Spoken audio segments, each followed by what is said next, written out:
all deserve 3. We're all Okay, if part you're of the making global that.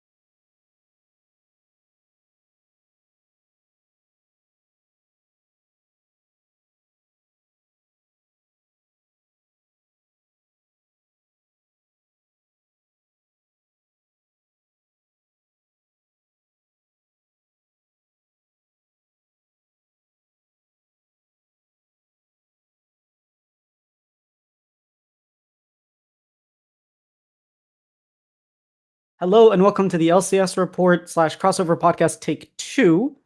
We're gonna catch up with my friend Paul here, fellow Shopify fan. How you feeling? Oh, pretty good. Just a fan of the worst team and apparently the worst region. So it's always good to be me. Can it get any worse? Our coach runs it down in solo queue apparently, or just leaves games if they're losing. Our team's bad. There's no point. No point. We've I been can here hate before. watch C9, I guess. Yeah, we'll get there. We'll get there. The hate watchers have been very successful. But let me go to you, Mr. Team Liquid Alienware Shynock. How you doing? Not too bad. Just chilling, normal day for the most part.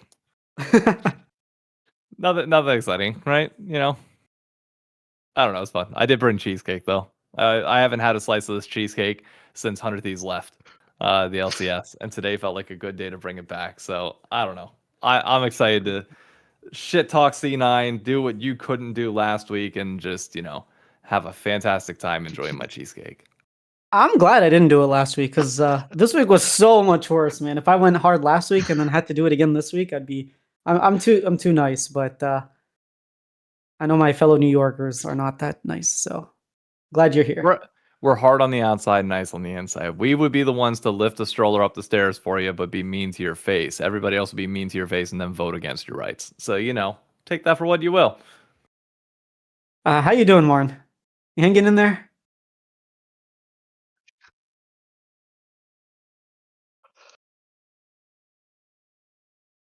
Oh, so you're in the denial stage right now. The 5 steps of grief. Oh, did it not? Just like you were waiting for the Really? past 2 years at Worlds? So you're telling me you still haven't gone international then? That's the alternative you want to go with here? Is you've never been to an inter.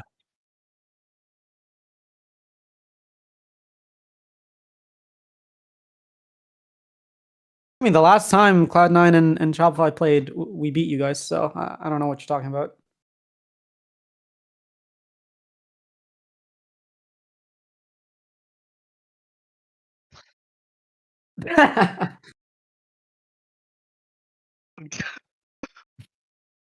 Anyways. He said the Mudbloods. I was like, what the fuck did he just say? I was like, God damn, he went there? Oh my God. Anyways, we will be talking about Cloud9 in a little bit, but first, I want to talk about the major announcement of Team Liquid, or David picking Team Liquid as his home. I talked about this before, but I'm a huge Team Liquid hater, and I've been hating them a little less recently, but the past 4 years, I hate Team Liquid, and I actually really, really wanted David to join Team Liquid, because I feel like he would fill the void of they don't have a necessary direction when it comes to their content, whereas FlyQuest, I think they know what they're doing from top down. So I was really happy when he joined Team Liquid, but it also gives a lot more motivation now that when we play against Team Liquid and we beat them, it's going to be so much more sweet. Now become that person that you can direct your hate towards so the players don't have to get it. So I'm fine with that. Well, I like the players. My problem is with Steve. Why? Well, I'm curious because Steve is a big reason as to why I chose TL. So I'm curious as to what your problem with Steve is. 2023. So I've been watching this team since it was Curse, and they really understood what it meant to be content. Like, I don't know, you probably weren't watching at that time, but they literally had watched- cameras. They And- told that whole story on the TL documentary series. Yeah, Like, so like that's what Team Liquid was. That's the Team Liquid that I was a fan of when I Will Dominate was playing, when freaking Breaking Point happened. That was the Team Liquid that I genuinely enjoyed being a part of. And over the years, like they kind of lost where they were, especially after the super team with when they brought in Core JJ, when they started to like collapse and whatnot. They didn't really understand what they were. But then in 2023, he goes up against when I think you remember it was the spring of 2023 when there was like it was Jack, it was Steve, and it was Toast. They all had like a owners panel with Riot, and the Riot Games asked them about like content, and Jack was like, "Yeah, you know, we're trying to find different ways of doing content. You can see what they've been doing over the past couple of years." This guy was like, "Yeah, if it wasn't for content, we wouldn't be here." And then Steve was like, "Yeah, you know, we're not really into like those kind of cheap little things that you do on social media to get viewers and whatnot. We want people to think of Team Liquid. When they think of Team Liquid, they think professionalism."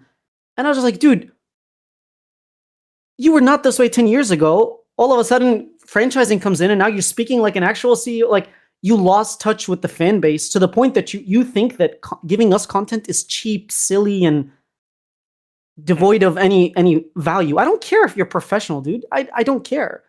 I agree with that point to a certain extent, but there is one thing that I will say. Because of the studio that they have with like 1UP and because of the people they have involved, there is an elevated standard that I do expect to a certain extent from TL. Like if they're going to put something out, it's like, I know you got the resources to make it good. Don't be giving me shitty content. That doesn't necessarily speak to quality. You can have low quality that's like obviously high engagement, rich content. Like that's not saying that. But I do understand they're wanting to be a standard to a certain extent. I do agree that they lost the plot pretty heavily. And obviously there's been a point of contention in TL this offseason with the fans as well. Like they went at Ben pretty hard on the subreddit, like really laying into the idea that like we want better content. But I would say me joining the org is not about the org putting out good content. But I mean, obviously, I want that to be a thing. And I think TL, at least in this split, you got to give them credit to a certain extent. They have put out pretty good content. I think their thumbnails need work, but the content itself has been pretty good. From there, though, my role is to keep doing what I do, but with a TL twist to it. And if that at some point bleeds into anything else, fine. But I can't necessarily control what they do. I can encourage.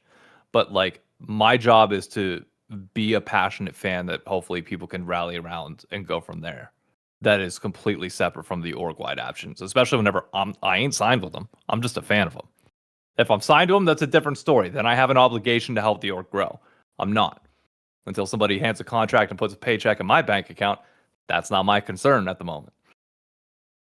I know, but I can still blame you for it. You can blame me for it. At the end of the day, we're still going to get higher views than you guys get. So, and you haven't Sure, put Ludwig buddy. on your channel, so where's that at?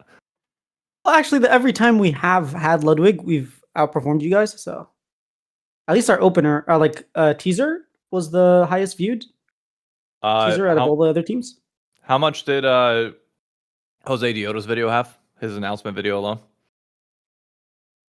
Oh, that one crushed. Okay, yeah. And Morgan, did you see Morgan? Yeah. Yeah. Did you know Morgan is like the faker is considered faker in Vietnam? Did not know that. Me neither. But I actually saw like the subtitles in the Morgan announcement video. They're Vietnamese subtitles. And then I was reading an article by Kenzie, and he was talking about how like he's the most popular player in Vietnam. And I was like, Morgan? Really? I did not know that. Things would surprise you at how big certain people are in certain countries. You never know. Yeah. If I get a chance to interview him, I'll definitely ask him about like his relationship with Vietnam if he's ever been there. Like my mic was on mute at the start, and it just turned into C9 roasting on the comments. It was like, oh, just like Mon's mic, C9 has let me down. Oh snap! I was not looking Look at the comments. It's just Cloud, how you doing, man. Oh, this is awesome. God, I love the internet. I just do. That's crazy. But here's my question. I mean, I gave the option to everybody else. What do you guys want to know about the decision? What do you like? I'm an open book. I'll tell you everything. I think Morn, you said you had something like a pressing question, didn't you? If it's not so much like, okay, so like me as like I'm a one team guy. Like if I come from like traditional sports as well, if C9 like left, I wouldn't choose another team. Like that's just in like I can't foresee me ever like rooting for another team. So this is kind of like a multi-part like question. Did that come into like your factor in potentially not picking a team because you have already been through a couple of teams where you have like with 100 Thieves put like your absolute heart and soul into it, and now you have to like go again essentially? And like another question I have is, do you feel like with each team that's kind of like chipping away at what your like traditional sports fan would be? Like say you've got your NFL team, like if they suddenly went into liquidation and they went, would you choose another NFL team, or have you been so much invested into this one team that you can't choose another? If a girl breaks up with you after 8 years, do you just give up on relationships entirely, or do you put your heart back together and then eventually give it out as full as you can? That's fair enough response.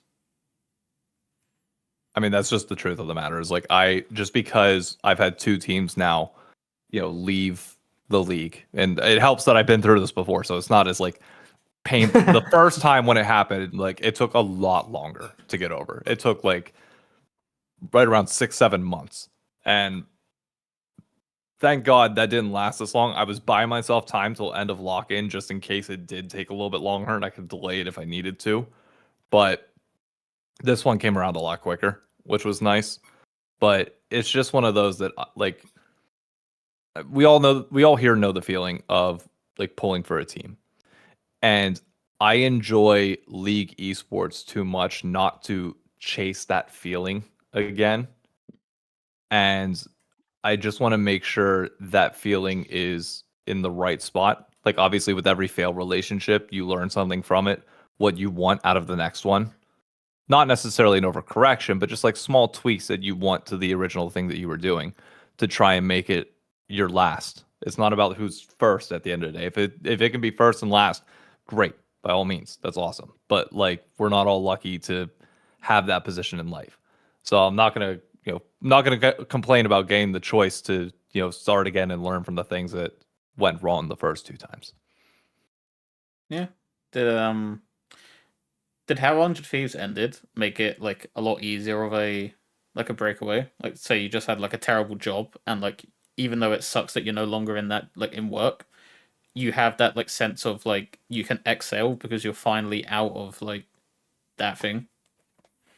It was actually harder to a certain extent because when Optic left in 2019, the entire Optic brand was bought by Immortals. So it was a complete buyout. They got rid of like it was Optic Gaming LA and Call of Duty at that point. Like it was a complete brand shift, swap, everything. It didn't even like it's one of those where like you walk into the room and like it's a completely different person that you're looking at. Like you can't even recognize what's on the other side of that.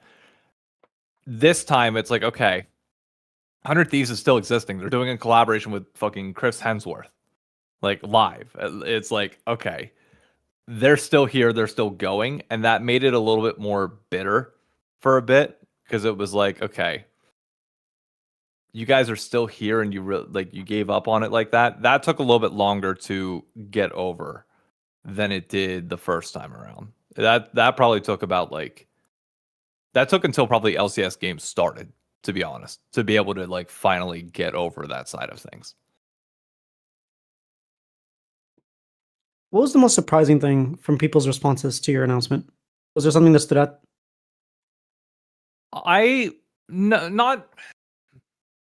It's not that there was anything that like stood out too bad. I'm happy that it was split 50-50 between TL and FlyQuest because it genuinely was that throughout the entire time. And I was a little worried that people would take certain things in certain ways, like as a definitive statement, which they did at times. And I tried to come out and speak out against it when I could.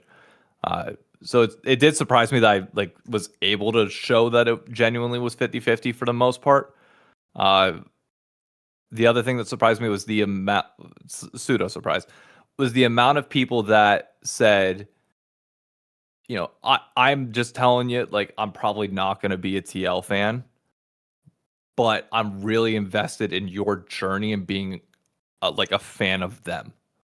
And I was like, that's interesting. Like I wasn't expecting that angle. I was expecting hate watch angles. That's fine. I get that. It's part of the fun. Like TL downfall for certain people, fine. I wasn't expecting like the neutral stance. I thought it would go one way or the other, like very ride or die or like nothing at all.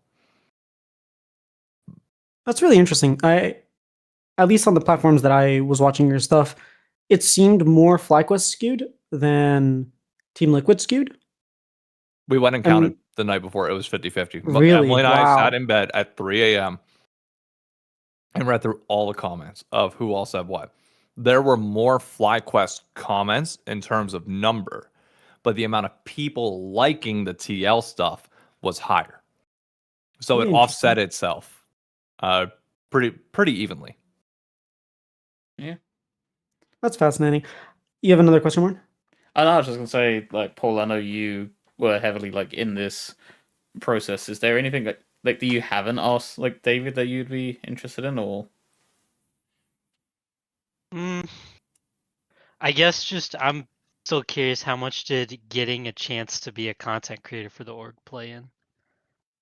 I'll be honest with you, I figure I have a route to both. I mean, one of the things I'll share on Friday in the video, but I can say here, Papa Smithy reached out to me. I forget when during the process, but he asked me, I think before the split started, like, I'm assuming you're picking TL. And I told him, no, like, I legitimately am dead serious that I'm open to whatever happens. And he came back a few days later and was like, no pressure. Don't take this as anything like persuasive. But he said, if you do decide FlyQuest, what we'll do is we'll fly you out to LA, and our facility is close to 100 Thieves. And the announcement video, what we could do is have you looking at the 100 Thieves compound and walk the other direction and go to the FlyQuest facilities and say that Shinnok has his home here. But they got the budget approved for it and everything. Like, that was on the table to do it. I was not expecting that. That was like a wild one. That was like the one incentive that was kind of there that like I had to like, and I told him the second he did that, I was like, thank you, I appreciate it. Just so you know, I'm putting that out of my mind. Like, I appreciate the offer. Don't take me, not acknowledging this for any more than what it is as an insult. It genuinely is. I want to go in on even footing as a fan of the org without any sort of incentive playing a base or playing a role in it. Because I feel like regardless of which one I pick, I believe in myself enough to feel like I can work my way to being a part of the org officially at some point. So it didn't really have like a basis of like, I could join this one versus the other, like in a certain amount of time. Like, I feel like I can improve and get better and hopefully be a beacon for people that naturally invites itself at some point, maybe. So here's my question after all that, because Team Liquid did mention you multiple times in their videos as well and asked for your approval. You had a lot of pressure from both teams. At some point, before knowing, you must have been like really, really torn. Before that clarity really comes in, there must have been like a really point where you turn. How likely is it that in like a different turn of events you're a FlyQuest? Was it like a 60-40 kind of Team Liquid to FlyQuest? Was it closer? I'd probably say 60-40. It started off 50-50 as game days went on. By about week 3 of LCS, I think it was like probably 60-40-ish. By the time we got the playoffs, it started inching closer, and then by final week, like going into the final week, it was sold. That's what I kind of like was actually going to ask is, have you ever seen those like shorts or TikToks where it's like the sports timeline of like how many teams have won a championship and it goes through the years and it's got like that bar chart like race? For LCS teams, where did that race start to end for like teams if like you went through the teams? Fair. Dig right away. Pretty much. Like just got there. Shopify also right away. It was just never a part of the consideration between you guys being Shopify fans, the Ludwig and Charlie kind of being there. I love the people there. Culture-wise, it just didn't feel like I don't know. It didn't feel like a match from the jump. It was never really a consideration. Lion was never in consideration. The majority of their stuff's in Spanish. I'm not saying that they can't develop an English fan base. Obviously, now's a great time to start for many people, but like culturally, it just didn't feel like a fit.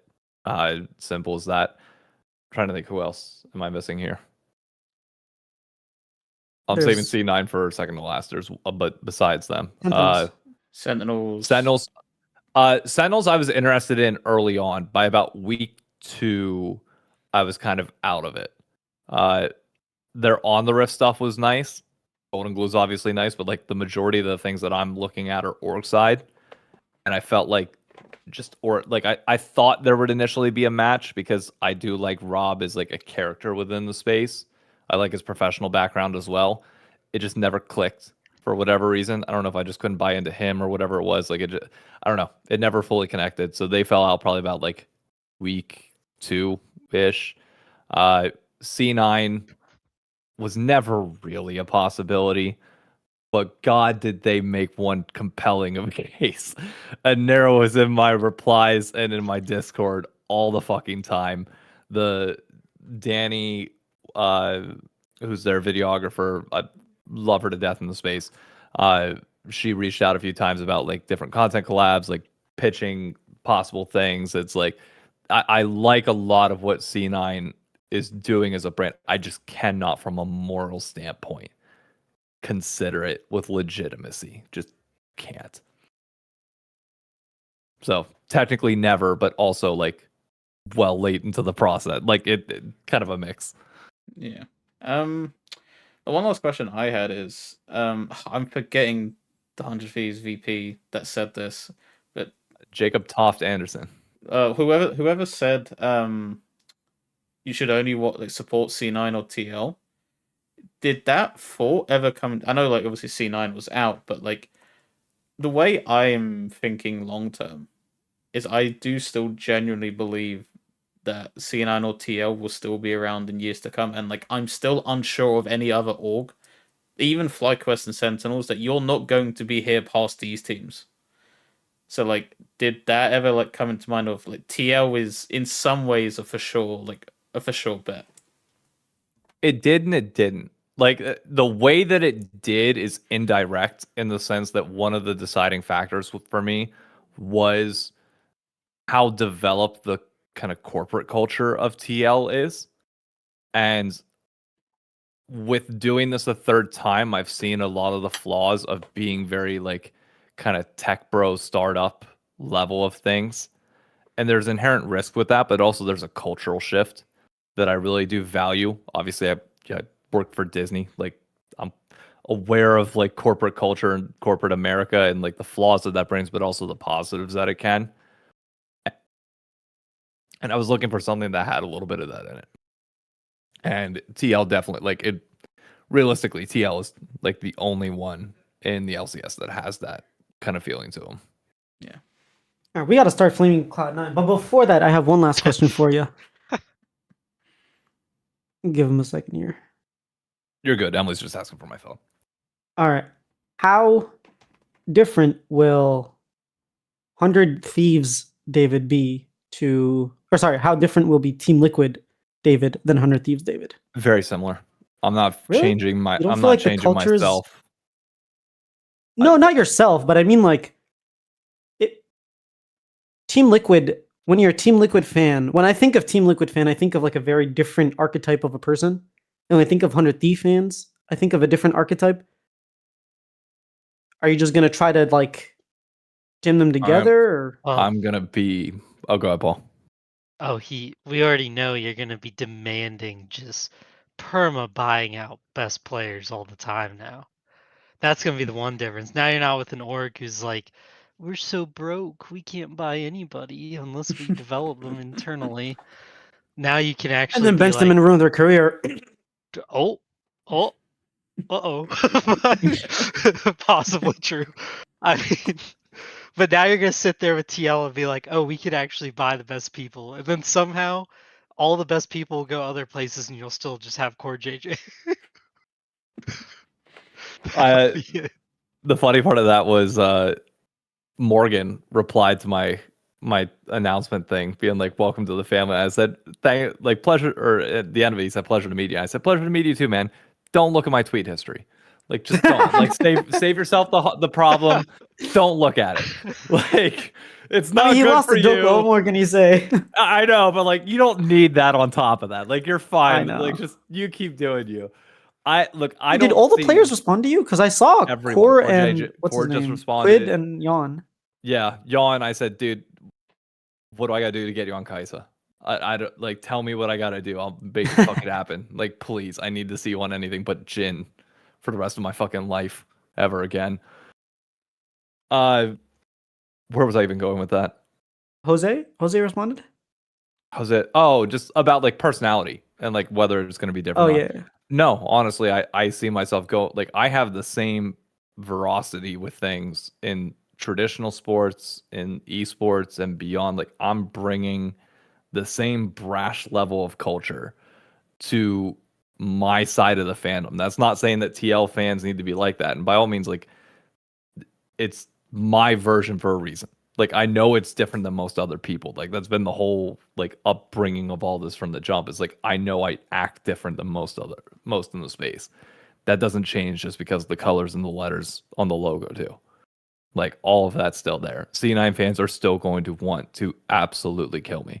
Like, that's still going to be happening. The way I interact with things is still very much going to be similar. The org might feel different to a certain extent, but like, to me, that's other people's perceptions. I'm viewing it the exact same way. Well, I don't know that C9 fans want to kill you right now. I think they might want to kill someone else on their team and maybe themselves. Who knows? But speaking of Cloud9, In game. soft, yeah, of course, yeah. How soft is this team, man? How is it that every time you're challenged, even a little bit, you completely and entirely crumble? Like, what is going on with this Cloud9? How is it that every time for 3 years now, you guys shrink? Like, you don't even play to the same level. It's not that there are better teams than you. It's that you guys actively play worse than how you always play. It is actually quite frustrating to see consistently happen with Cloud9. We know that they have a high ceiling, but it doesn't matter if every single time a raindrop falls on your ceiling that it completely and entirely collapses. Like, what's going on, Martin? What is wrong with your team? I'm going last, brother. I need to soak in all of this so I can be properly angry in my response. So I'll let you. No, we'll give you time to marinate. Cloud, what the fuck was last week? You had every opportunity to dunk on this man. Every chance in the world, and you say, "Oh, they had a bad week." A bad week? Brother, they slipped and fell and broke every bone in their body. Like, I said they choked. I didn't say they just had a bad week. I said they didn't choke. They went to the hospital because they ran out of oxygen in their lungs from choking for that long of a period of time. Wait, on the podcast, I flamed APA for getting solo killed over and over again at the finals. I flamed Blabber for his like freaking Vi game. And then I flamed Thanatos for being completely invisible every single time this guy goes into a big series. Sure, but what's the response? Oh, if it is a single week choke, that means that they're going to rebound, right? No, I didn't say that. Maybe I used the words. You heavily implied it. Maybe the words came out of my mouth, but I did not, in any way, shape, or form, try to say that Choke 9 is not supposed to be called Choke 9. They are chokers for a reason. I even predicted Sentinels to do better than them against in Brazil, because I was like, C9, I said going to Brazil is a good thing for them because they can maybe work on their choking tendencies, but I did not expect them to unchoke.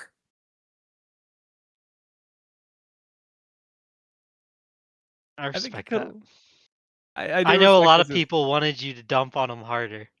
I wanted to dump on them harder, honestly, but then I didn't. Yeah. Spent so much on that thumbnail just to get a feather tickle.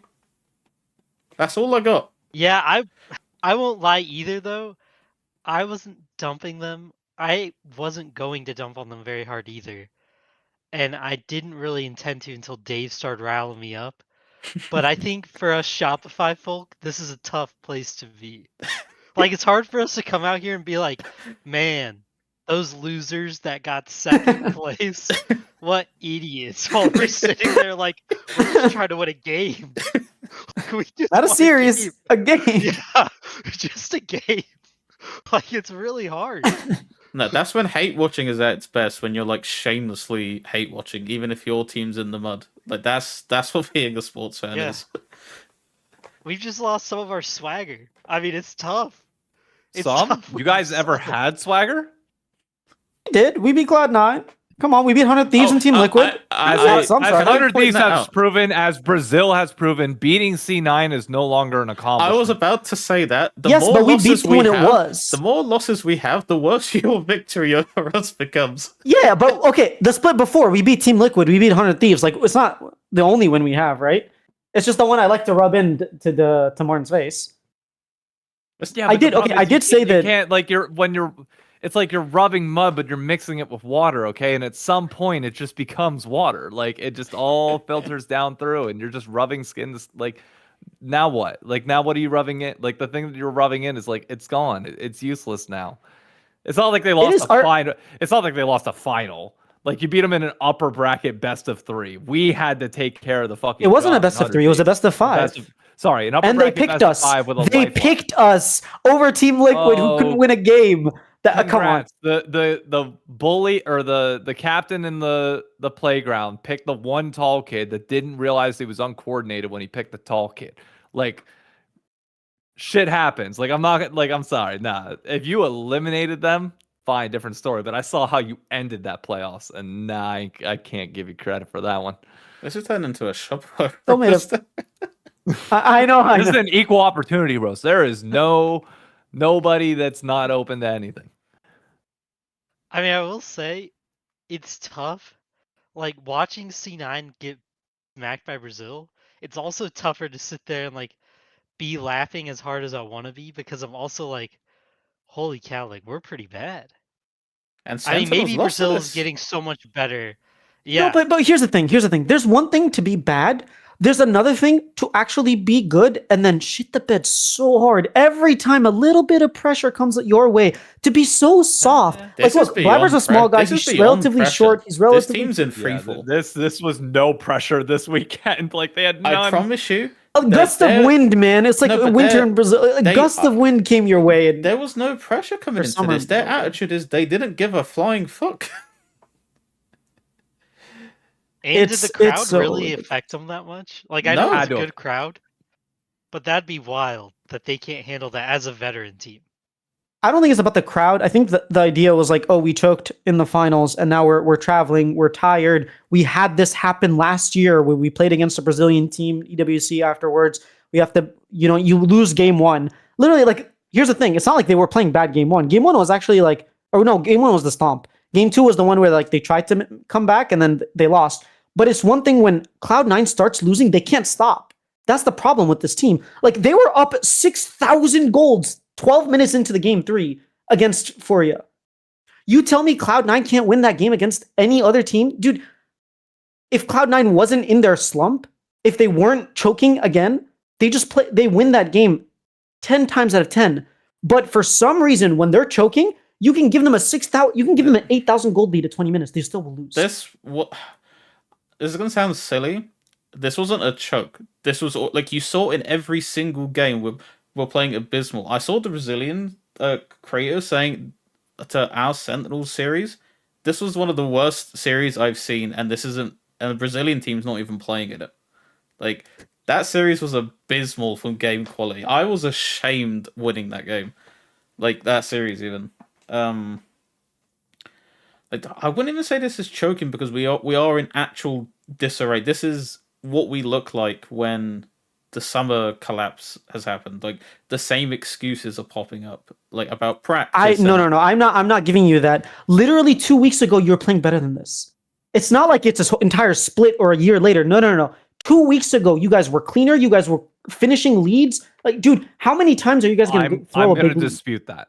I'm going to dispute that on this case because I forget who said it, but somebody said that Pryra is a rookie version of Inspired, and Griffin is a rookie version of Blabber. Dom said that, yeah. Dom said the 2 weeks prior to that, what matches did C9 play? They played FlyQuest twice, one of which they almost lost, but like it was kind of meh. The one that they won though was very much Griffin doing the exact same shit that Blabber did on a bigger scale later on. The same, But then they played Sentinels and they were fine. relatively though. Like they were fine, but like it again, Sentinels, in my opinion, leveled up later rather than earlier. Like Sentinels looked like a better team as we went on. Like they continuously got better as the split went on. C9, I never felt like got better. I think what would you say their peak was? Maybe the Sentinel. Probably the Sentinel series. Well, Like, no, probably- here's the probably the thing. FlyQuest Sure, one, I'd they say. played well. FlyQuest kind of ran it down. That's why I don't like. You have Yeah. to separate the mistakes of the opponents from the good plays the team actually did. And I thought that in that Sentinel series, Cloud9 did a lot of really good plays. Sure, but I think their win, even though they were of lesser quality because they're earlier on in the season, I still think their wins over it was what TL and Lion. No, Yeah. who's Yeah, the week two they win? beat Team Liquid, TL then and Lion, Lion. then Fly. Yeah, I would argue those were more like in the grand scheme of things. Looking back on it all, I would argue even if you're taking in the week 1 and week 2, or even if you're taking in week 1 and week 2 form into account, those were still better quality wins than stomping Sentinels. Even Not if really. Sentinels scaled up, because they did, I still like. I just don't think Sentinels is a good matchup for C9 for the most part. yeah, but I think that the plays that Cloud9 were making and failing against Lion, for example, they fixed those mistakes. So I do think that they have improved, even And if open the up new ones. yes. So, but my point is, like, I do think that they had objectives on, hey, we want to work on these things. They fixed those things. They got better at doing those things. So they were improving. But as soon as they get a little bit of adversity, they lose one game, they just completely collapse. And I think that's them choking and not being able to handle pressure more than it is them not knowing fundamentals. Because we've seen them have clean fundamentals. I mean, we completely lost our ability Yeah. to objective setup, though. And we were one, like, who he was literally praising us as one of the best objective setup teams in the world. And, like, we couldn't even set up against Red. Like, we were struggling in every game. Like, I don't think I'm just going to put this down to, like, haha, we choked. I think this team has serious problems.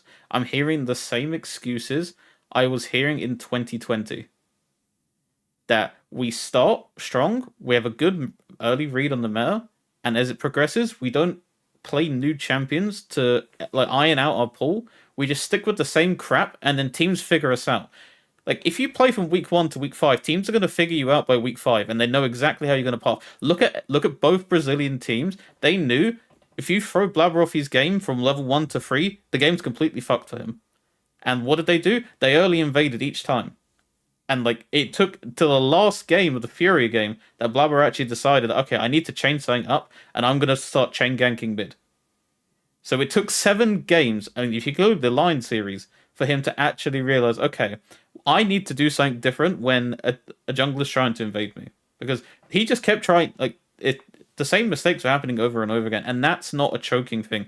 That's just there is something fundamentally wrong with that player when someone throws a wrench in something.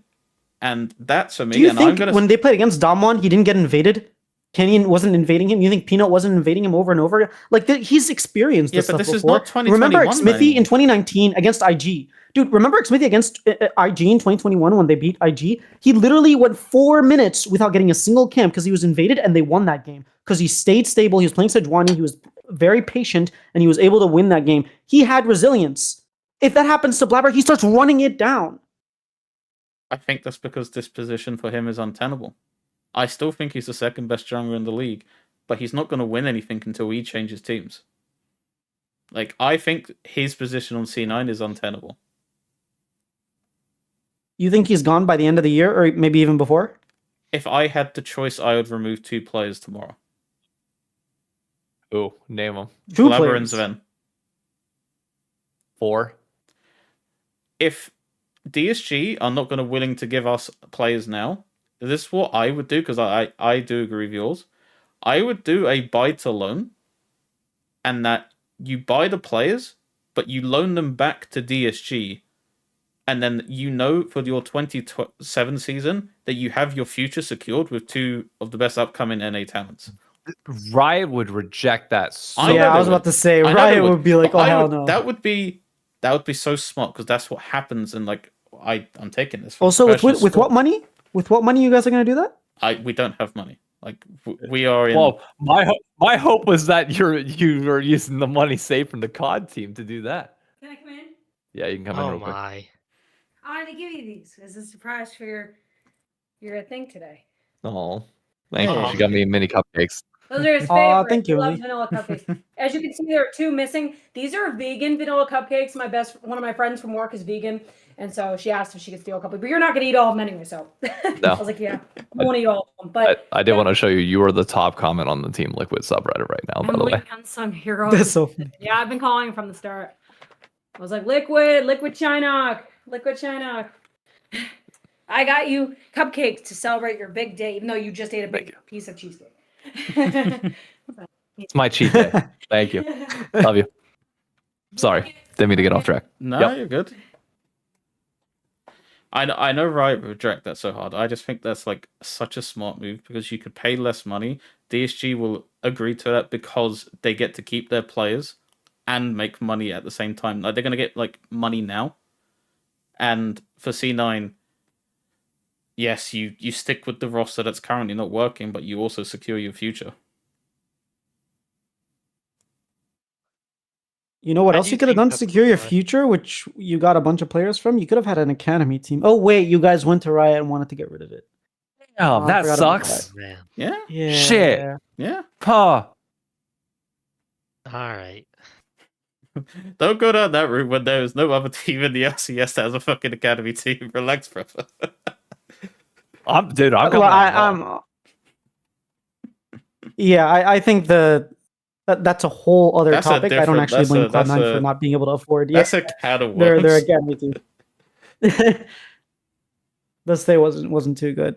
Paul, come on, where's the Duncan on Cloud9? Punking only on been- Cloud9. Yeah, mean, you've been like attacking Shopify. I have been hard Really on the fire. idea that they should keep the roster together. I think this roster is perfectly fine, and Wait a minute. everything I Define said, fine. everything I said earlier in the year when I brought up all these concerns about these players, and people just told me I was wrong, and then when they went on their whatever winning streak, and a lot of people added me in our Discord in Esports Live and let me know that I was wrong. And now they're all calling to replace the players that I said Cloud9 should be trying to replace, which I find interesting. It's just something I'm noticing. It's not that I'm saying I'm right or that I saw this coming entirely, that Sven was washed and Blabber just doesn't work, I think, on a winning team anymore. I think if you want to build a winning team around Blabber, it basically has to be a troll team. Like, I don't know what you could even do to build a winning team around him because the way he plays the game isn't the way like jungle needs to be played right now. I mean, you gave Blabber exactly what he needed. Everyone was saying, "Oh, Blabber and APA is very similar, reminiscent to Niski and Blabber. This is how he won his MVPs. This is when he was in the best form that he's ever been." We gave him APA, and what does he do? Like, I mean, sure, APA kind of choked too. He sucked that series. He got gapped by Saint, but the biggest gap was obviously Blabber and Inspired, and then Blabber and Tatu, and like it. Yeah, you can't be losing that guy named like, come on, man. This guy 19. He barely has any experience. Literally started playing last year. And he's beat you every single time. He's 6-0. Fine from Riot, probably removing his headset and standing up, beating his chest just to shove it down your throat too. Their orgs pay. Not Brazil. They're much more lenient on the rules. So like, you definitely would get a fine in LCS. Maybe in Brazil you wouldn't get a fine. I don't know, but I need more of that shit in my life now. If I don't see an LCS player do that at some point before the end of split, They would get fined 100%. I don't like Mark Z. Somebody has to do it. Them. Somebody has to do it, and then I will publicly lead the crusade against whatever Riot employee tries to find them. If C9 did it would probably go fucking bankrupt. So I hope none of my players do it. players can't afford it. When everybody's talking about C9 and all these players they're gonna buy, that's what's killing me. I'm like, with what money? They've been buying the cheapest rosters they can.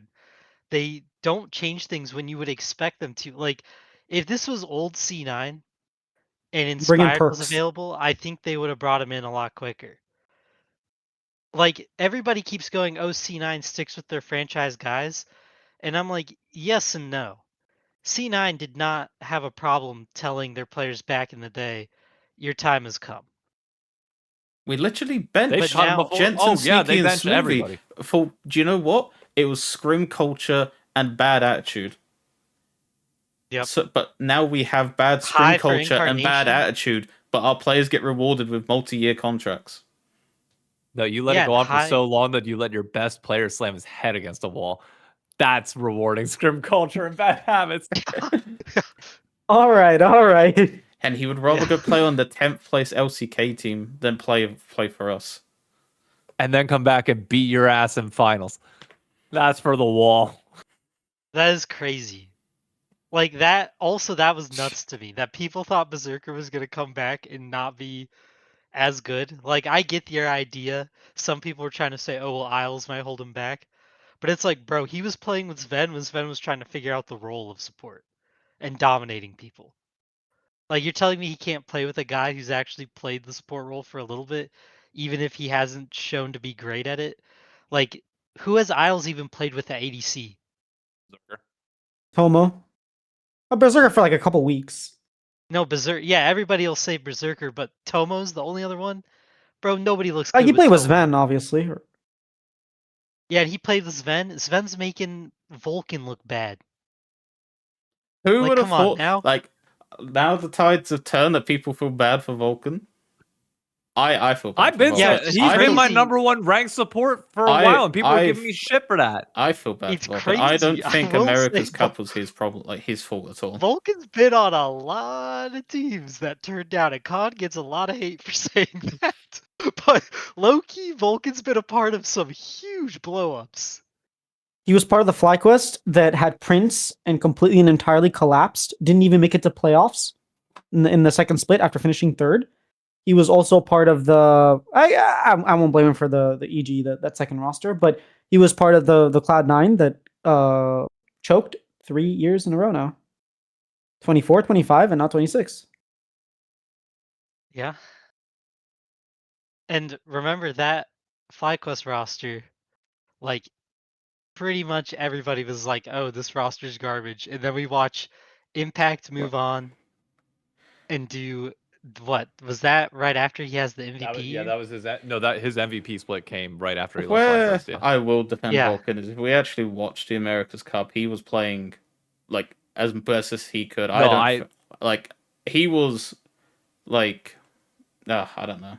That team was a dead No, carcass. I think there and in finals. I think in finals as well. Like he was your best performing player. Yeah, he had the- believe that until the He Bartle. was, yeah.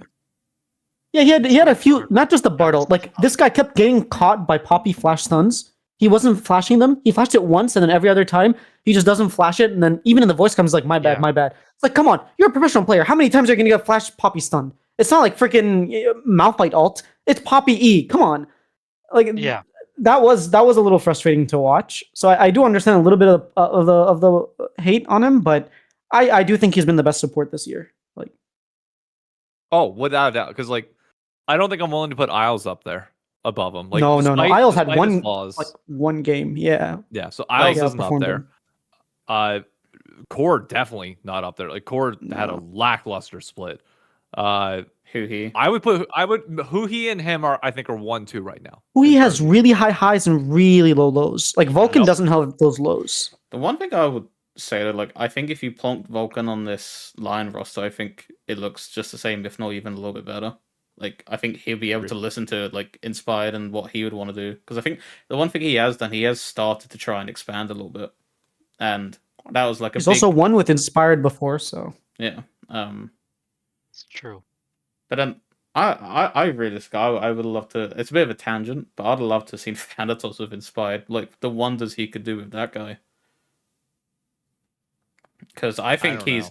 a did you daring- see Thanatos play against Dokla? Like he gets leads every single game and then just runs Yes, it down. but I don't know. If you have a player that can actually try and pilot the rest of the game for him, and he will eventually like learn, because who has he had to like learn from? He's come in to he's come into a. He had Reaper, one of the most legendary top laners this game has ever known.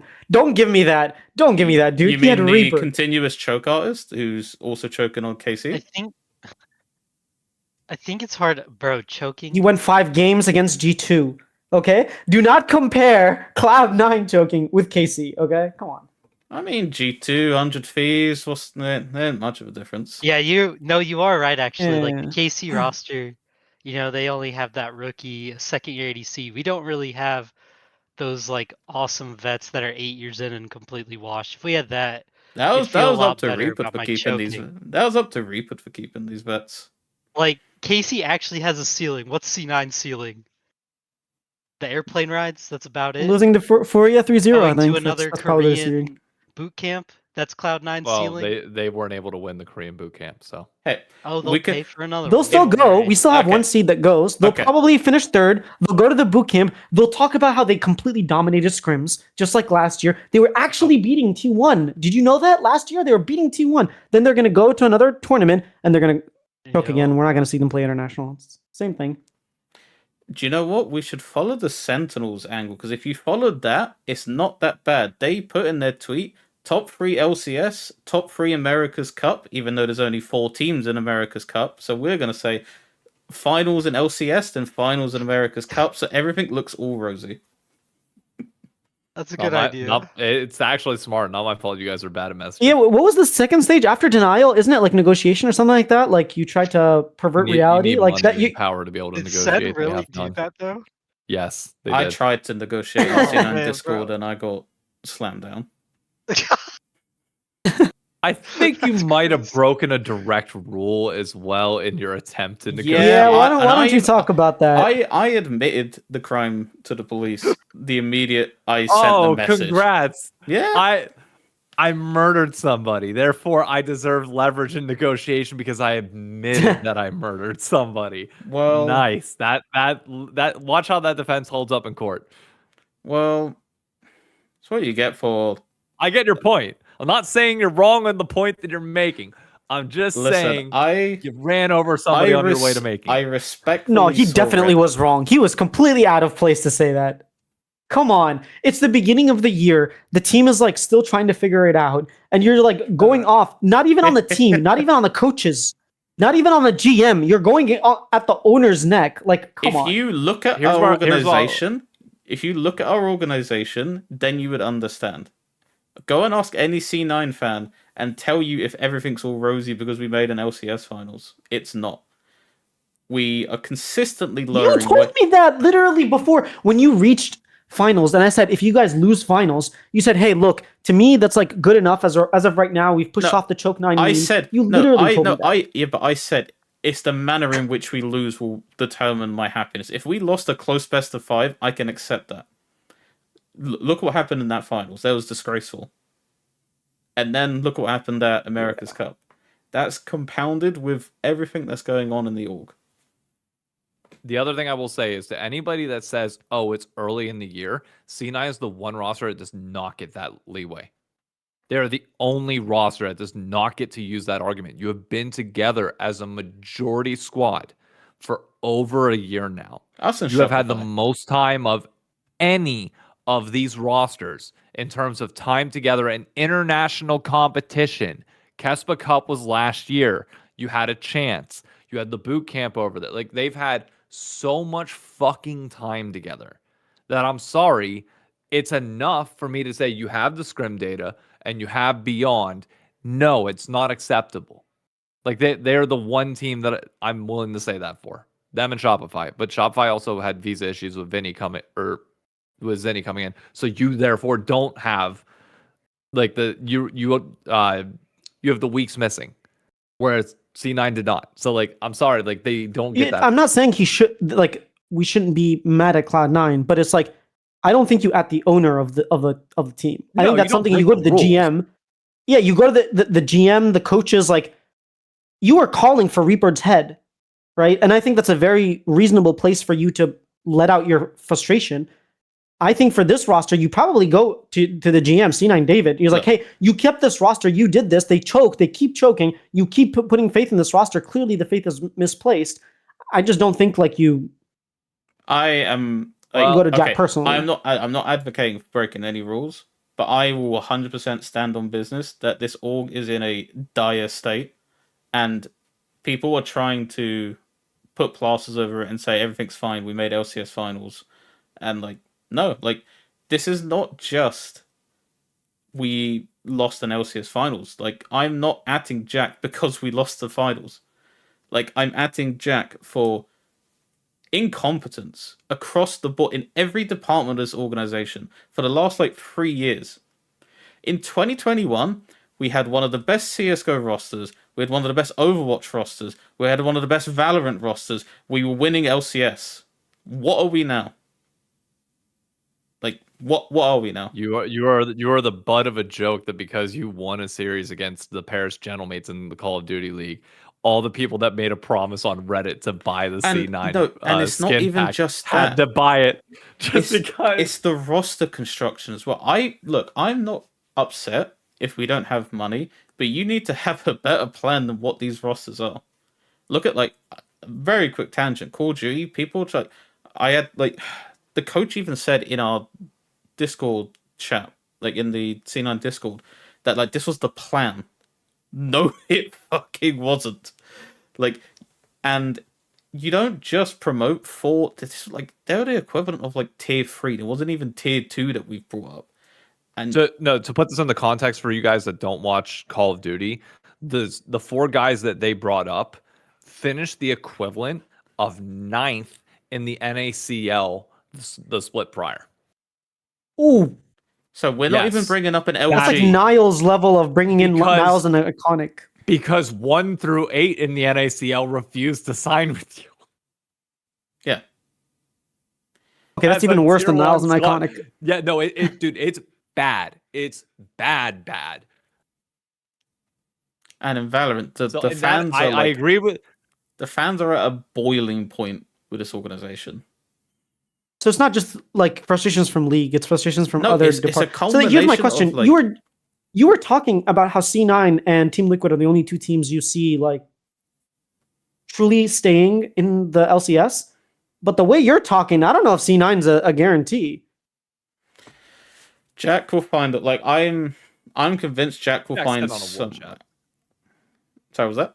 Has to be. He has to be sitting on a war chest. No, there's no way that Jack doesn't have money in his back pocket. That if he wants to like get it back to a somewhat reputable place, he could invest some of that himself. No, I mean, like we even saw with like JoJo's salary, we was able to find the money out of our asses to suddenly overbid LCK teams to get him back after like he was thinking about going to LCK, right? I think.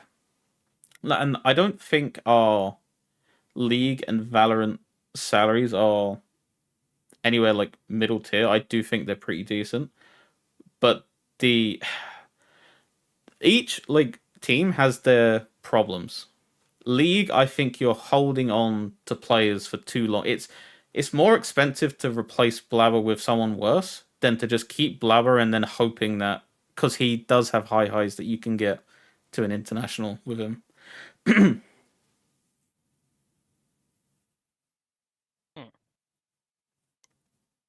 don't know. C9's got to figure something out, and I think Paul, you were saying like keep them together. Well, I say that as a joke all the time.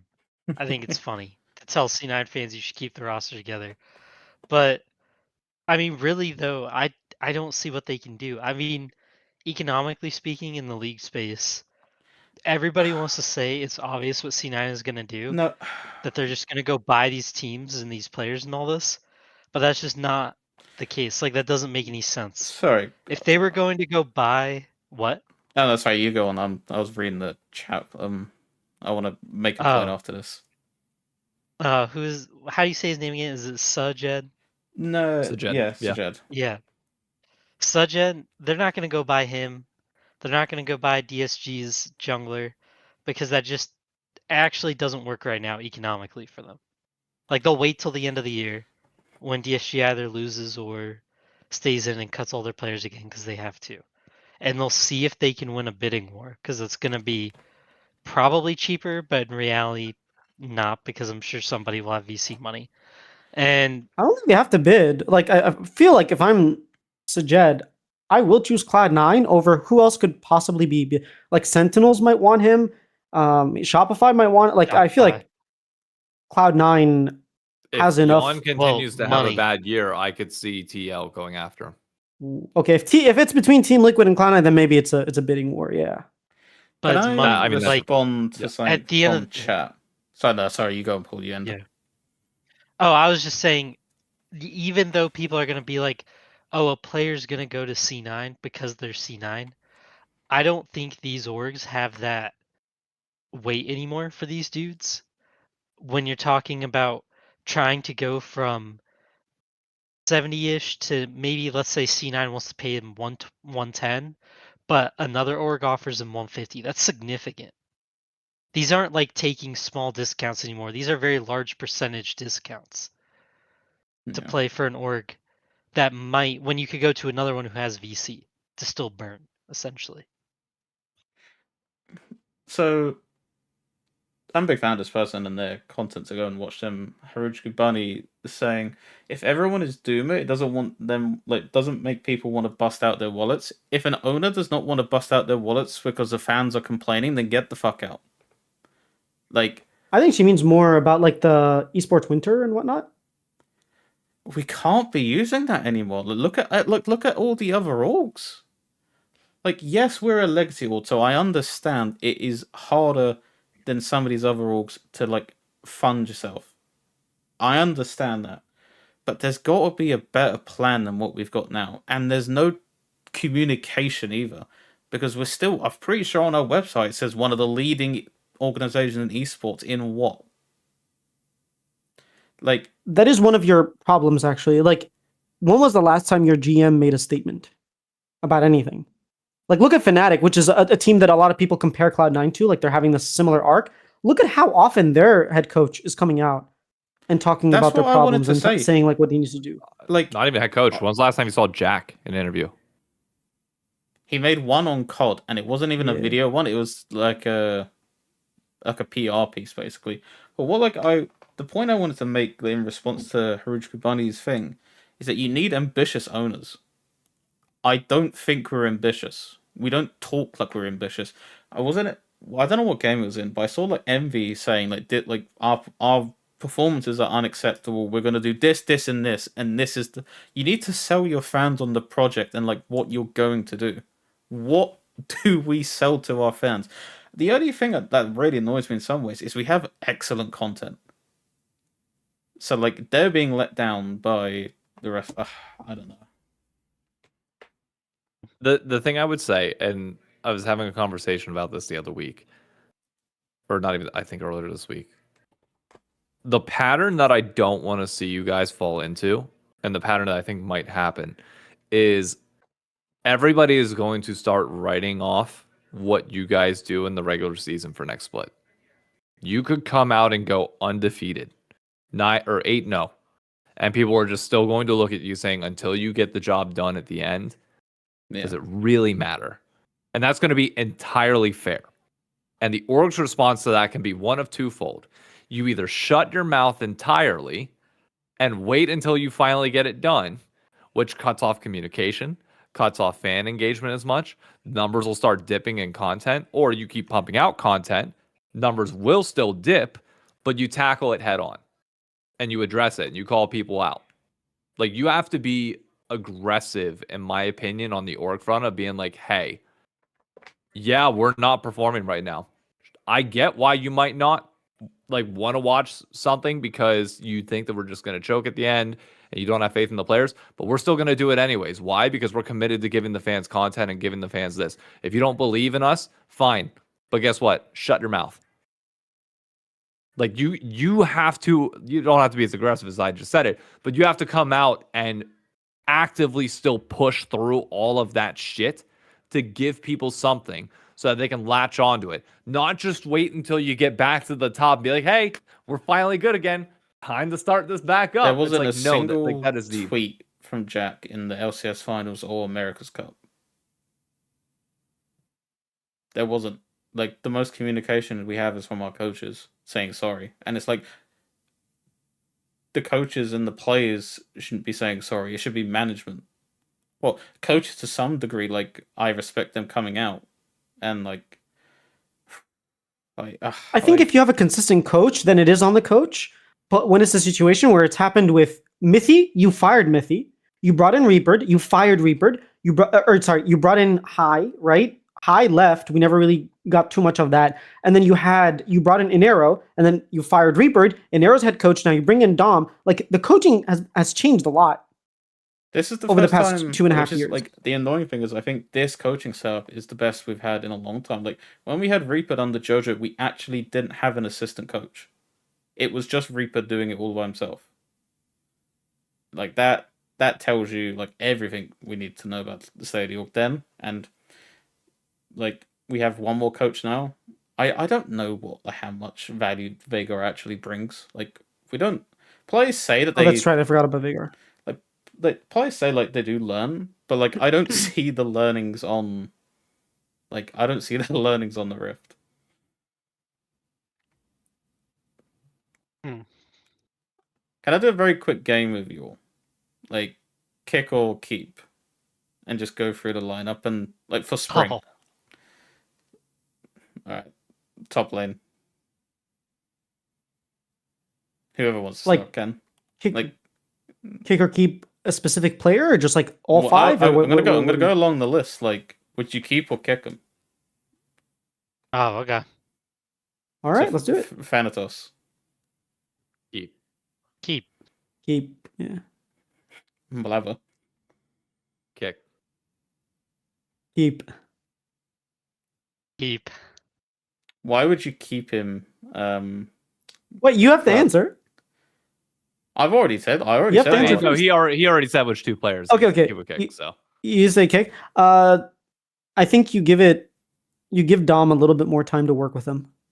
Like, if Dom can't fix him, no one else can, and I think you give him a little more time. I think that's wasted time. I think you give Dom time with a rookie, or with somebody young that he believes in that he can bring up. Not if Worlds wasn't in North America. If Worlds was literally anywhere else, I'd say sure. But I think you got to think longer. You got to think longer term if you're C9. You can create a 4-year project after this year. I think we've seen this before, though. We saw this with TL back in 2022, where it's like, oh, it's just this year that we're building for this year, and we got to do this thing and bringing in all these great players that are great right now. But the reality is, like, if your ceiling is capped, you run the risk of, like, you're making this whole project based around making it this year, and then you might not even make it there. So then where are you left?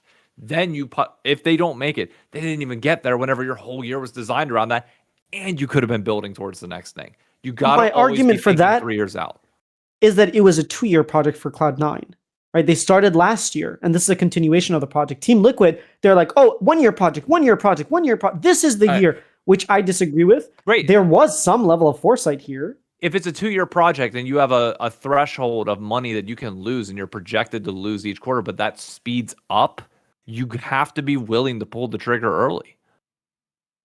That's fair. Yeah, I mean, you could pick up Kizno. He's available. He's good. He's on NRG, but he got kicked, so he's available. Try. Yukino's not coming. He's not coming. Do everything you can. I'll help you with the pitch. I will put aside my biases. I will help them with the pitch to get Yukino back in North America to play for C9. I think there's a 0% chance. All right. APA. I legitimately think so. Ooh, APA. Keep. You just can't get rid of him. I mean, who could you replace with him? Quick. Do they have an import slot? Yeah, they do. Okay. I can extend that Toasty. Honestly, Toasty. Like, just bring Toasty. I do think APA is better than Toasty, though. So. But okay, I'll extend the APA one. Would you keep him beyond this year? I can't answer that until we see the end of the year. Yeah, you gotta wait until the end of the year. Like, I'm saying keep regardless, or keep till like the end of the year, and then at the end. Wait, you didn't answer though. I would keep APA. I think he's not on 1 year. I think he's on. I can check the GCD. I think you wait to see who you want your future jungler to be. If there's somebody who needs support or not from the mid, or if it's your future jungler is like somebody where you just want a hand stiff mid. I mean, at the end of the year, though, if Loki is willing to come back and he has everything sorted, like I think you're Yeah, just APA is a 1 going and year. calling him APA back is up. 1 year. Everybody actually on this team ends this year except for. Wait, am I blind? Never mind. They're all signed to 2028. It's not a 6. I'm blind. Including Except APA? Vulcan is 27. Yeah, APA is 28. Jesus, Sven is team- 28. Thanatos is 28. Blabber is 28. And then Vulcan is 27. C9 and their fucking 3-year deals. Jesus Christ. Yeah. I mean, it'd be kind of crazy to cut. I know they had a bad Brazil tourney, but it'd be kind of crazy to cut this many players, like 2 of your 5 players after you get second. I also think APA is a great like locker room leader and comms guy. Although Like I think you see that in the behind the scenes videos that like he's doing a lot. that of lifting Aurelian there. Soul game at America's Cup was one of the worst games I've ever. It was a bad comp. But that was a terrible. It was a bad comp. It was a bad matchup. Yeah. He shouldn't have been playing a soul in that. Like he just got to be. There's nothing he can do on that champ, in my Yeah. opinion, in that situation. As good as he is, Sven. Wait, what did you say about APA? I said keep. I said keep. Oh, okay. I missed that. You said Sven? Ooh. Kick. If I can get Sajed, kick. If I can't, keep. Still keep. I want you to keep the whole roster. I mean, you're gonna kick end of year kick right now. Keep because I just don't think you're in a financial spot. I mean, I also kind of want to keep, but I feel will not make a change. I would put me money a little on bit. that. Like you Are have there to make it. Euros? Like, is there a good Euro prospect that you could grab for cheapish who wants tier 1? I mean, I was gonna say players. Crowny, but I don't think Crowny will play.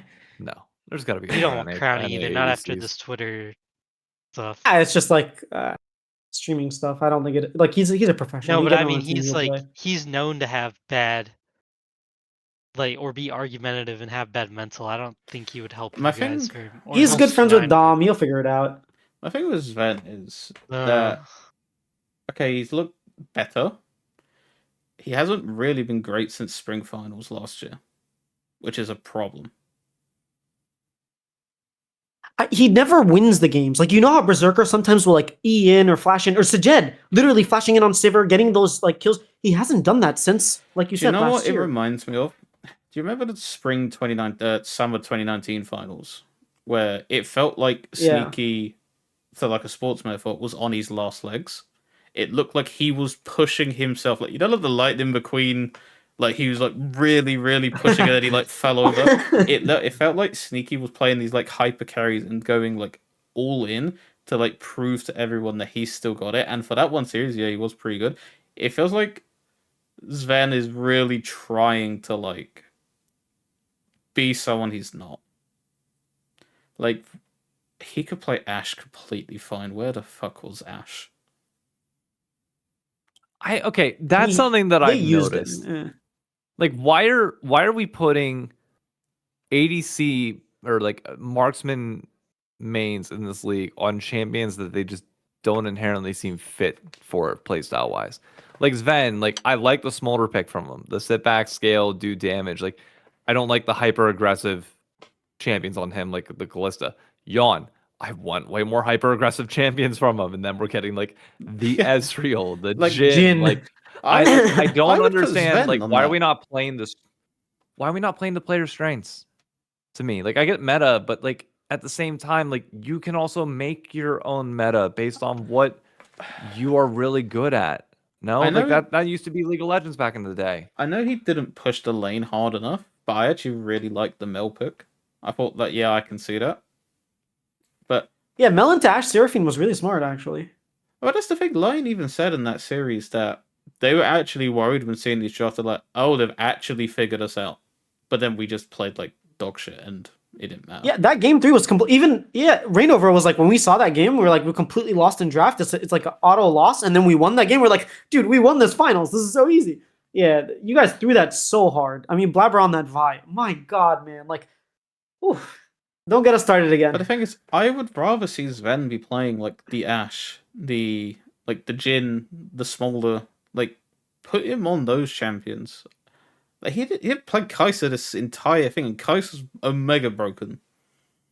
Yeah, but you have to play Corki in this meta. Like, if you can't take the Corki Yunara trade, then you're just like giving them 2 power picks. It puts you in a very bad draft disadvantage. But we apparently have been playing. We were playing the Ashe Seraphine long before anyone else did in scrims, but we never picked it because we thought that we're just going to default to playing Corki on stage, like Corki Yunara.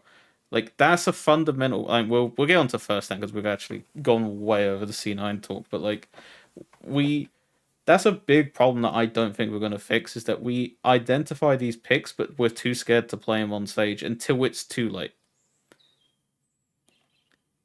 And I'll give you a perfect throwback. Do you remember when Speaker was playing Evelyn, then Blabber decides he's going to try and play it in that TSM series, and it looked abysmal? Yeah. Was that the 20? That was the 2021, yeah. Yeah. Yeah. Where, no, 2020 when TSM won. Like, yeah, they were playing.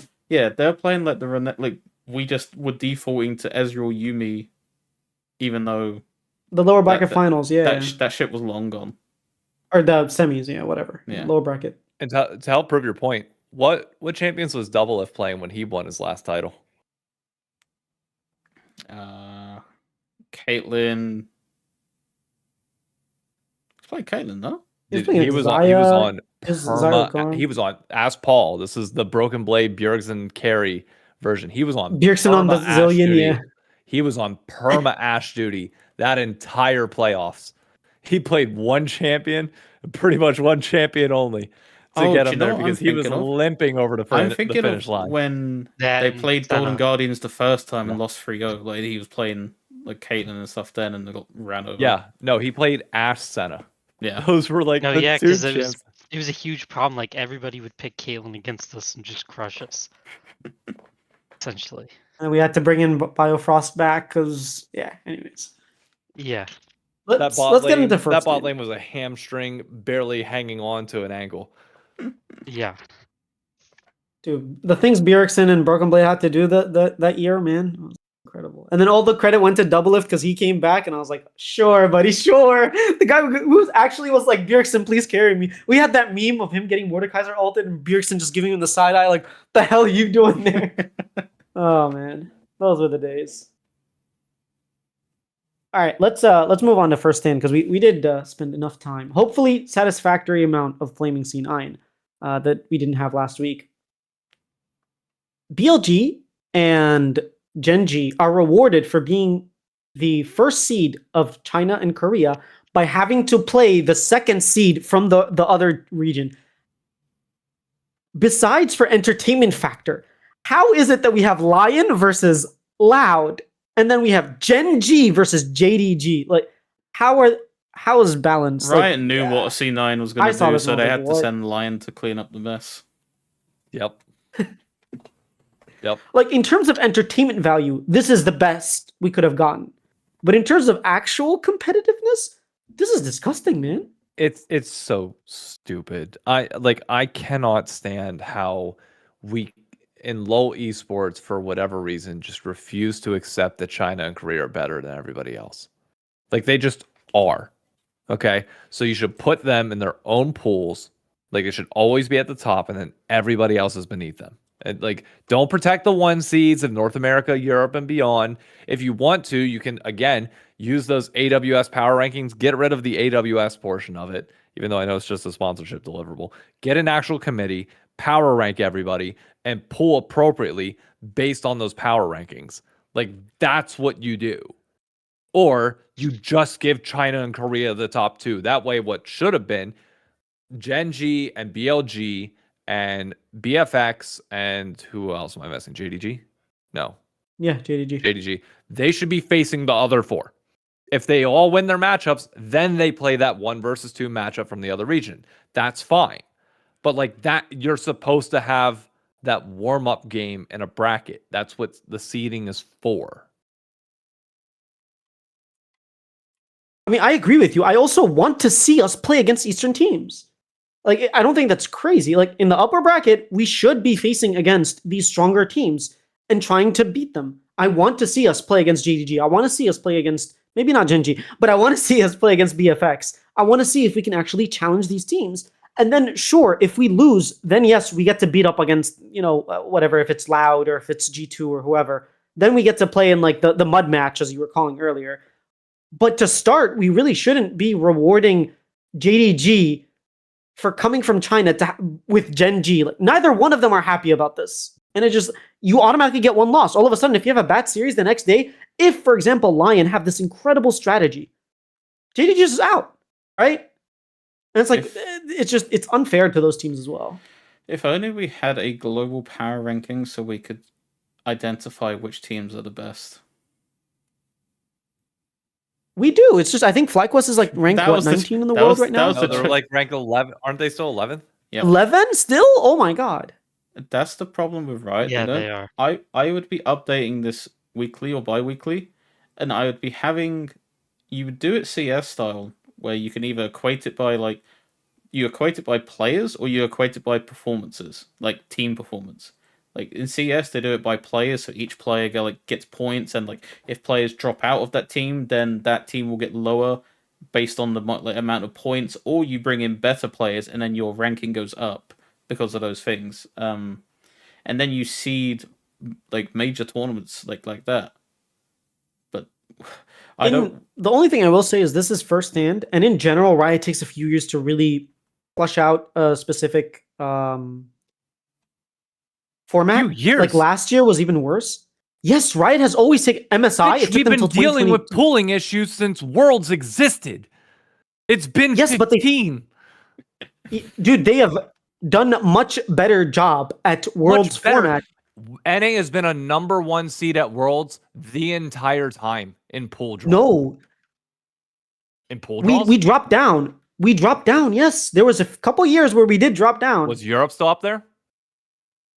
Yes, it was they were the 3 top ones.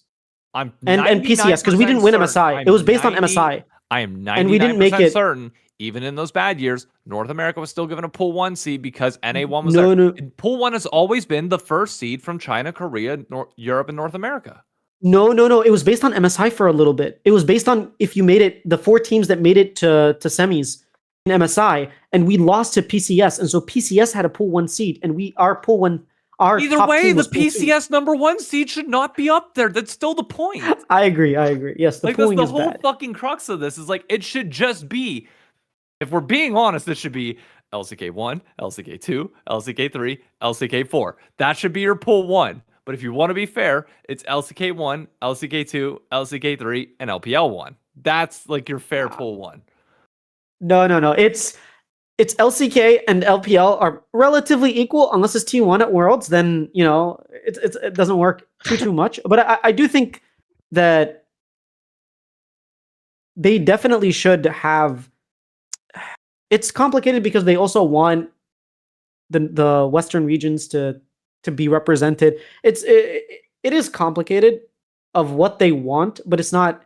They don't always prioritize competitiveness. Sometimes it is about the viewer experience. I don't like. And then it's like, as a viewer, I'm like, man, I would have loved to see Loud. Dude, Lion versus JDG would have been. Why are we? They really care. Oh, sorry, you can go, Paul. I've talked to way too much. No, you're good. I was gonna say, if they really care about viewer experience, though, they need to really start putting more play-ins back for some of these tournaments. I'm not gonna lie, because the play-ins was a fun build-up. I know they're not going to, but it's a good build-up, and 2, unless you're going to make a global league and you're going to kill the regional leagues, you have to start sending more regional teams to these rev share opportunity tournaments. Yeah, I think. Because you have But to level Paul, set if for that the seed. happens, Brazil isn't going to make it out of play-ins for another 10 years. And then they can't pretend like they deserve seeds from Yeah. North America. Yeah. Which, I mean, Dude, it I would got be so pissed when they were like, we should take North American seeds. I was like, you have been in play-ins since 2017. You won once. You made it out of groups, Yeah. out of play-ins once in the past 10 years. And you're like, we should be taking their spot where we have always made it out besides that 1 year. And even But that year, you imagine- still didn't make it out. But imagine Sorry, being anyways, them and you finally get good enough, and they've taken away your opportunity to even show it. Yeah, but you get directly, they're directly seeded into tournaments now. They don't have So to they play get through way play-ins. less- Last year, they didn't they play get through way play-ins. less They than went they directly. need 3 seeds. They need 3 seeds. Because they just want more seeds back. The I one thought. thing Then we need to change the format. I don't like how we're now, because we can't beat an Eastern team, like we're forced into these lower matches, like just to appease the fans. Like, if I was a player, I'd be very upset. Like, oh, I don't get the opportunity to immediately play an Eastern team because we suck. Apparently, it's like that should be how the power ranking should determine who plays each other, not like the bullshit we've got now. And I know I'm a big CS like format fan. I love how they do it. This is how they do it for majors. They have Swiss 1, which is would be the equivalent of the international wildcard tournament, and then you'd move into the middle Swiss, which would have like your G2s, your Lions, etc., and your Secret Whales, and then you would move on to the Champions Swiss that had all the big boys, and then you would draw out your teams for, but like.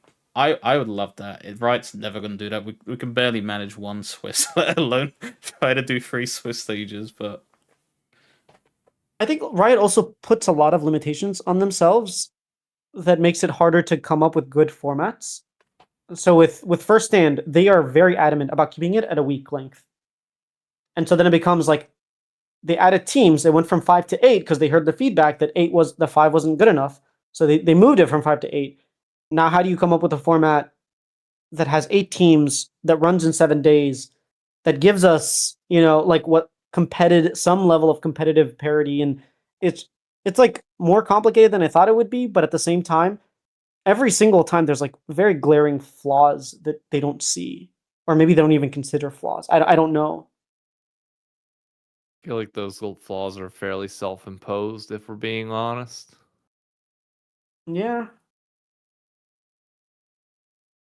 I mean, maybe in their simulations they had BLG playing against TSW, G2 versus BFX. Like that could have been a draw. We could have had Lion JDG. Like we could have had better draws, but why give us the allow for opportunity to mess up? possibility? Yeah, like that's my Yeah. biggest thing is like just eliminate the possibility. That's what we were saying about last year's pick and play. It was like, well, in 90% of the scenarios that we had, there would be an upset, and so we would get a really cool pick and play format. And I was like, well, it didn't happen. Yeah. And like to your point, there's just 2 sides of this argument that I see people in chat being a little bit like kind of torn on. I think most of us are okay with this format for First Stand. It's just the pool seeding that people have issues with, to my understanding, and that's my only gripe with it. It's just like the first round matchups are the only flaw, which then feeds into the second round matchups. But either way, like that's my only gripe with it. Beyond that, I'm fine with it overall. yeah, The secondary gripe then goes to Worlds, which is just a number of teams in Brazil should simply have 3, not at the expense of anybody else. They should have 3, in my opinion. Like 2 separate points being made. Yeah, no, I agree. With Brazil should have 3 seeds. LCP should have 3 seeds. It shouldn't be taken from anyone. Everyone should just have 3 seeds, and then winner MSI or whatever at Worlds can both have like their planes if they still want to have a 4th seed from both Korea and China. Sure, do that based on MSI performance, but everyone should have a default like 3 seeds. It's not about competitiveness. It's about we're all regions. We're all representing ourselves. yeah. All right. Let's do a couple of quick podcast questions, unless you have something. Sorry, Paul, if you had something to add. I feel like every time you're about to talk, I start No, you're talking. good. All right. We got a couple questions here. I can't find the questions. I'm blind. Okay, why Team Liquid at Shinnok? Address it again. I think we've done that enough from Darth. Is C9 going 0-5 against Furia at America's Cup more embarrassing than TSM 0-6 at Worlds from Con? Absolutely not, dude. We lost to Gen G and freaking LGD and Fnatic. C9 lost to Furia. Come on. Like, it's not even Oh. comparable. Wouldn't that? So you're saying C9's loss was worse than TSM's loss? Oh, yeah. Way Okay, more embarrassing. You said, "Oh no," but I think Khan's question was worded like, Oh, yeah. Sorry, See, I realize what you're saying. No, I- absolutely TSM was not as embarrassing. Yeah, I'm trying to think What do of you the think, Paul? magnitude of like I'm trying to picture myself back in that moment and like the magnitude of what TSM was doing at that Worlds, like the consistent throws and then the 6-man sleep and like the talk of the roster blowing up and like it was already doomed when they got there and all the drama. Like it is equivalent to what we're seeing now, but I just felt back then there was like people got more enjoyment out of that TSM thing than C9, but I mean C9 is equally embarrassing in my opinion. this feels more like 2016 TSM at Worlds to me. I thought 2017 16 was like, competitive. Yeah, I think more no, like I know they 2017 were. TSM. I'm saying they were, but like it was expected that TSM would get out of groups. Like they were that good of a team that they should have been able to get out, and they somehow didn't. That's the perception I have. Where C9 should have won this tournament, and somehow didn't. Yeah, but with TSM 2016, they were playing against 2 of the 3 top teams in the world, whereas I know. C9 was not playing any. I know, but that good I'm still teams. saying C9's more embarrassing. I'm saying in terms of like Oh. a comparison, I feel like that's more appropriate than the I feel like OCC, because I don't- 2017 because funny- they had Flash Wolves and they had a freaking Misfits in their groups. So like I feel like the 2017 TSM was definitely expected to make it out of groups with weak teams, and they still failed. Wasn't TSM funnily enough the first seed in that group? In the Yeah. 2017, yeah. no in No, the I 2016, yeah. the 2021 Yeah, 'cause- weren't they the first seed? 2020, yeah, they were the first seed as well. 2020, they were the They first won. seed, That yeah. was wild. And they got rewarded with Gen G, LGD, and Fnatic. Nice, bro. No, I think the TSM one though in like 2020, I would call it worse only because I think that genuinely was like one of those final finishing moves that almost kind of sent us in a downward spiral as a league. That retired Bjergsen for a bit. That Yeah, and it Well, okay, here's my question. Do we think this is a moment that sends LCS spiraling? I I think this is still I think this is kind of like one of those things where that was when we still had a lot of eyes on, and that Yeah, sent us that's a on good real point. spiral. Yeah. I think this is like when you're at the bottom and something goes wrong. Maybe this is one of those things that is also like it's spooky, because I think the 2021 was more spooky to me, because I was like, man, like if TSM really starts dying, which it looked like it was going to, and then it did, unfortunately. Like for me, fortunately for some people, it was like I don't know how the league recovers this amount of fans. And I don't know if people are really just gonna buy in because, I mean, same as what you said earlier, Martin, like sometimes you just don't see yourself picking a new team. And there's a lot of people who feel that way, I felt like. And I mean, it goes back to my other arguments I used to say all the time on the podcast. I would scream and hoot and holler about the fact that the broadcast being like, this is actually good, we should just get rid of them, and if you don't like them leaving, then why don't you just leave with them? And then a lot of people did that and they went, well, that's weird. And I was like, okay. But this is like not one of those where I'm like, the broadcast is mad, but we're all mad, and so I think it's a little more okay and it kind of fits, and we can at least all come together and be like, hey, we demand more out of our players. I don't think in 2020 that was the same rallying cry. I think it was a lot more split decision, and people felt really weird, and a lot of people just dipped. I don't think there are a bunch of people who are going to dip. I think they're just going to demand C9 does better. Yeah. And Sen. I mean, at the end of the day, Sen's kind of sneaking under the radar because just nobody cares about him. Yeah, man, they got top But- 3 out of a 4-team tournament. That's something to be impressed about. Yeah, yeah. Because they also like kind of sucked, and nobody's really going after them. But you got to think too. I mean, this is their first impression of leaving of the LCS, and their roster is just a bunch of old Koreans. Like, yes, they're NA residents, but all they did was come in and buy old Koreans, and a couple young Koreans and one American. They couldn't beat us that were in freefall. Yeah, that's what makes me go, okay, this is kind of wild. But that's why I don't really think this is as bad. Essentially, is because I don't think one, there's enough eyes, and two, I don't think the community is a split. Okay, I'll ask one C9 related question. Is this the end of C9? I don't think it's the end. I think it's just C9. C9 definitely is in a hole. And I think you're right to be saying that dramatic change needs to come. And honestly, I think you adding Jack is like what I would have done to what I wish I would have done to Reggie back in the day. Like adding him and being like, bro, you're killing the team. I mean, people do now. There's just no mods around to ban us. So they've all been fired or they're getting paid $2 and a ham sandwich. So they're not going to ban you from a server.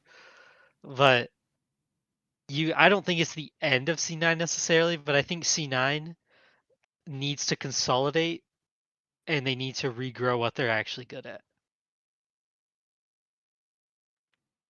We'll see if they do. The org seems to be in a interesting more position. questions? I don't know. It's the end of C9, but it's definitely the beginning of the end. Yeah. From Russell, Chief Hippo 88, what team do you expect Lion to beat? What's their best matchup, worst matchup in terms of play style? I think they expect it to beat Loud.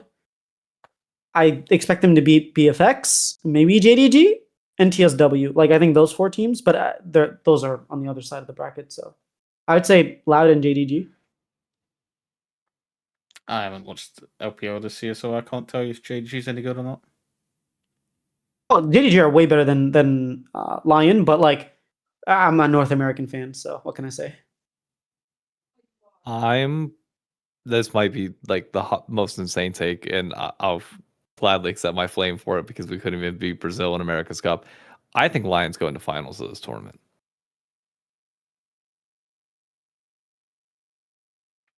I legitimately think they've got a good recipe going, and Inspire's got a good brain on them that we can shock a hell of a lot of people.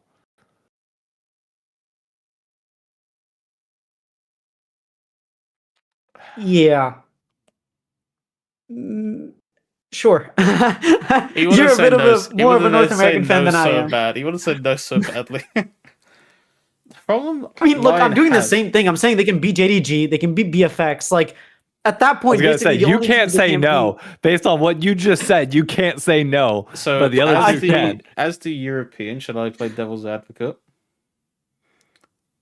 The only thing that worries me about Lion is they're terrible at actually progressing a game. They're really good early games, but they find it they do find it sometimes hard when they're challenged. Like they added a couple times in the Sentinel series, TL a little bit.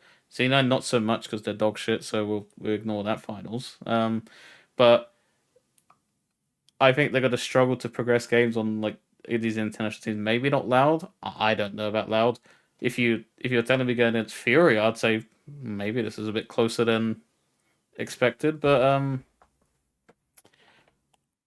I think the Lion will be fine.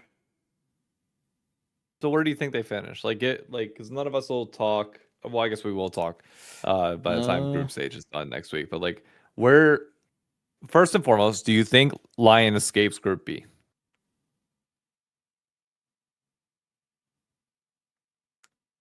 I would have preferred if they were in the other group. To be honest, I think it would have been easier. That wasn't my question. I want to know if they but make it out. I'm going to predict that they are. I'm going to predict that they are, even though they're not likely to. I think they have very bad matchups into Gen G and JDG.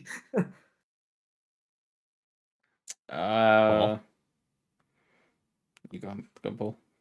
No, not really. I don't think Lion gets. Maybe if like something crazy happened, but it's Chovy at a tourney that doesn't. isn't the one that actually will change his legacy. So I think he's fine. To be JDG to be clear to get out. They don't have to be Gen G. Oh, it's just JDG. Well, once they beat Loud, beat they go Loud, into the yeah. upper bracket. They could lose to Gen G, and then it's double elimination, so they have to beat JDG. Oh Yeah. yeah. JDG have been up and down, but they're more recently up than down. It's spicy. Okay, who's JDG's ADC again?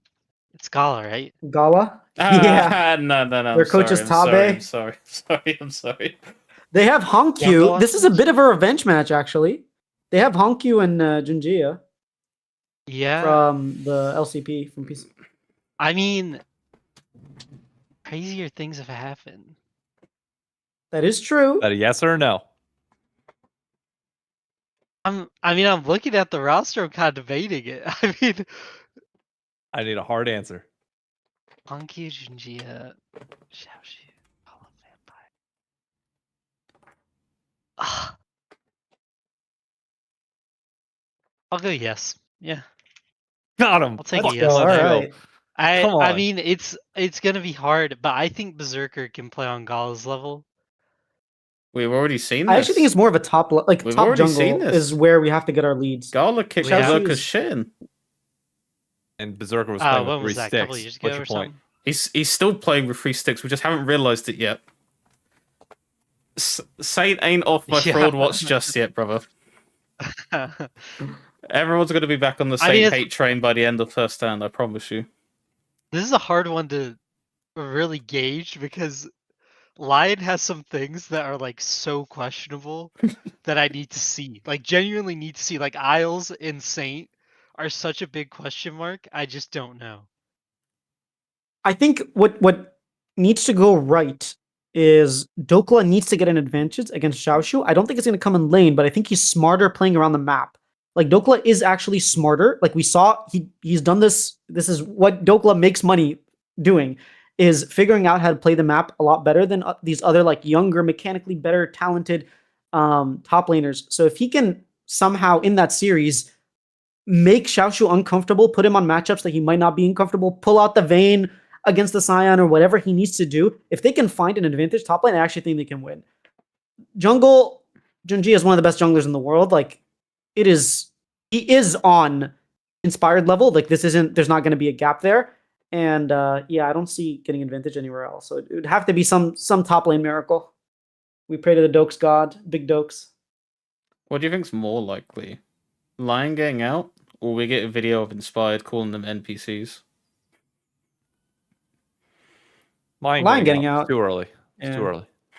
Exactly. Give him 2 But- years. That's when he starts. I just Yeah. discovered that I have to go up to Columbus Circle tomorrow because apparently there's a Princess Peach Mario Castle stained glass thing at snap. Columbus Circle up there. Babe, I'm coming to meet you tomorrow for dinner. All right, we'll finish up real quick. Khan says a fun question. Oscars are this weekend. Who wins the best picture, Sinners or One Battle After Another? I've only heard. Of I didn't watch One Battle After the Other, so I'm giving it to Sinners. And yeah, I think. Well, I've only watched one. It's so Oscars though to give it to One Battle After Another. Like it's such the Oscars move to give it to that movie, but Sinners deserves it, man. Like I want Sinners to win it. It's not going to, unfortunately.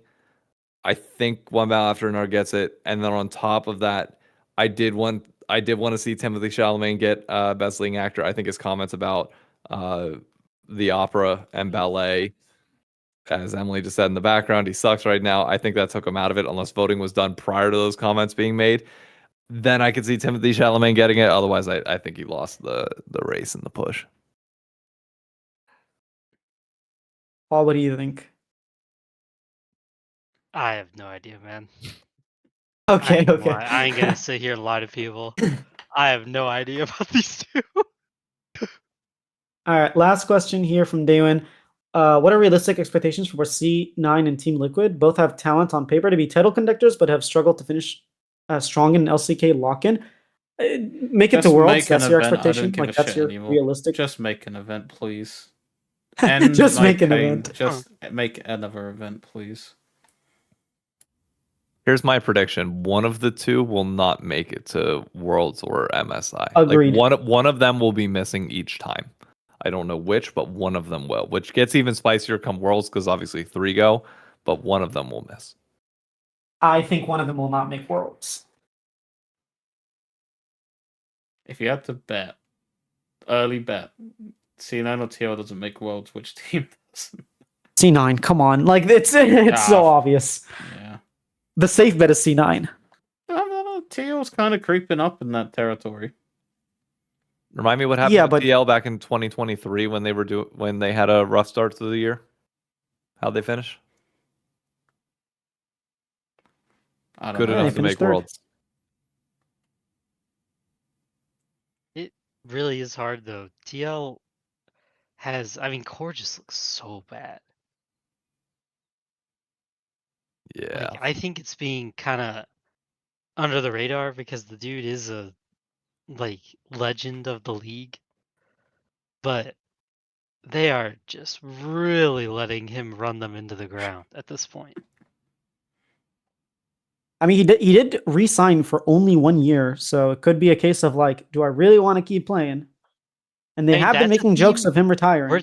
We're talking of every other team needing to do replacements, right? Or what C9 could do.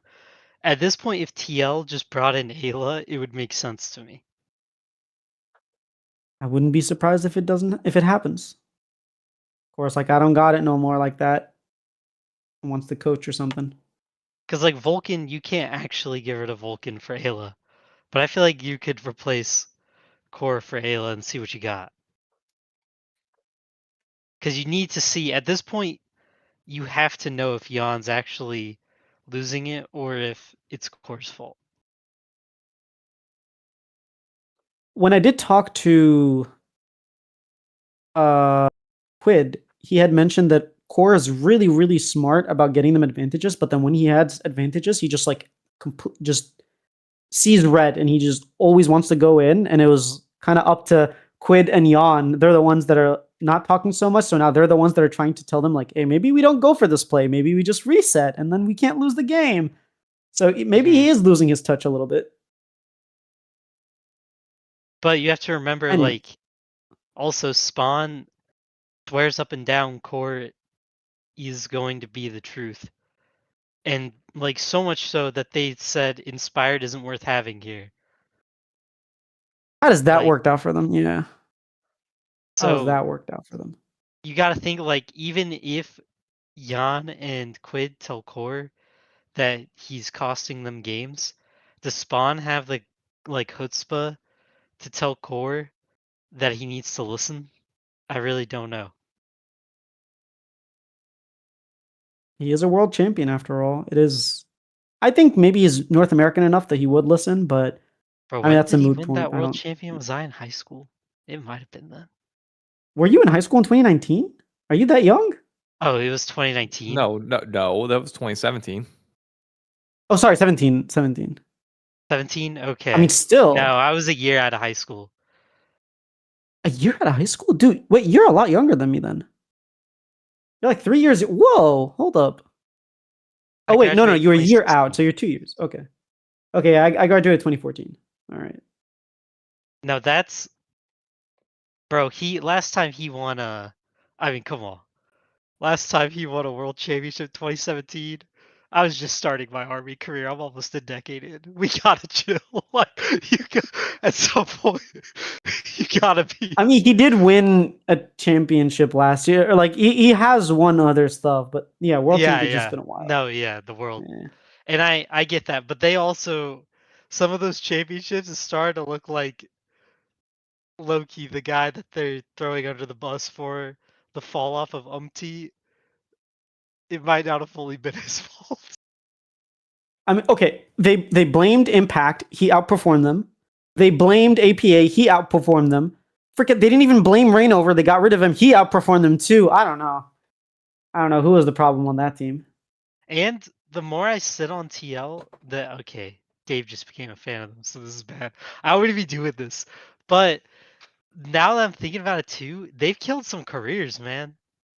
Umpty's career ended there. Yuji goes back to tier 2 all of a sudden. Ayla had to go to 100 Thieves, and Ayla's now like just kind of floating around. Who's that Harry kid? Like Yep, he Harry. did bad when he came up, and they just chucked him back down and didn't even Jenkins. like vouch for him. Jenkins, yeah, they don't like try to even vouch for these people. They don't do nothing. They bring these people up, and if they suck in a split, they chuck them. I respect that.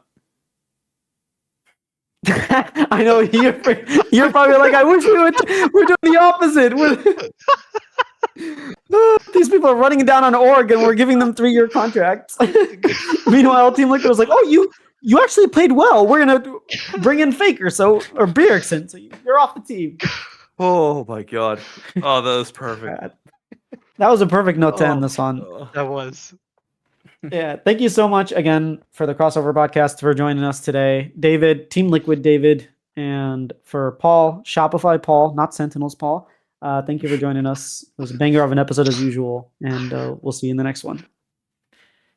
Actually, before we very peace, quickly, guys. I do just want to Oh, never quickly mind, I lied. send my commiserations to all the people at Esports Insider that got let go today. I just think Oh yeah. Oh yeah. esports journalism is just in like a dire strait, so I do hope like all those people can pick themselves up. But yeah, that's all I had on it. Yeah, we got to figure something out, man. There's nothing to figure out. That's a darker conversation that we don't want to have right now at the end of the podcast, but like, it's Yeah, but we'll end it there. All right, have a